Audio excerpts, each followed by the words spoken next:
ভারতীয় একাধিক গণমাধ্যমে খবর প্রকাশিত হয়েছে বাংলাদেশের অভিনেতা চঞ্চল চৌধুরী গৃহবন্দী।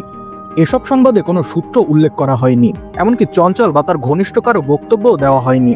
ভারতীয় গণমাধ্যমে এমন খবর প্রকাশ্যে আসার পর তা নিয়ে আলোচনা হয় সামাজিক যোগাযোগ মাধ্যমে।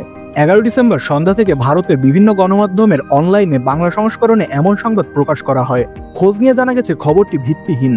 খবরটি নজরে এসেছে চঞ্চল চৌধুরীর ভক্ত শুভাকাঙ্ক্ষী সবার। ভারতীয় গণমাধ্যমে দায়িত্বজ্ঞানহীন সংবাদ প্রকাশের সমালোচনা করেছে তাদের অনেকে। ভারতীয় সংবাদ মাধ্যম আনন্দবাজার পত্রিকাকে চঞ্চল চৌধুরী হোয়াটসঅ্যাপে জানিয়েছে, আমি নিরাপদে আছি, এগুলো মিথ্যা খবর, উড়িয়ে দেন গৃহবন্দী থাকার কথা। ছাত্র জনতার অভ্যুত্থানে আওয়ামী লীগ সরকারের পতনের পর গত কয়েক মাসে চঞ্চল চৌধুরীকে নতুন কোনো কাজে দেখা যায়নি। মাঝের সময় নাটকের শুটিং করেছিলেন। জানা গেছে চঞ্চল চৌধুরী নতুন কোনো কাজ না করলেও সময়টা অন্যভাবে পার করছেন। ঢাকা বিশ্ববিদ্যালয় চারুকলা ইনস্টিটিউটের প্রাক্তন এই শিক্ষার্থী এখন ছবি আঁকায় বেশি মনোযোগী হয়েছেন।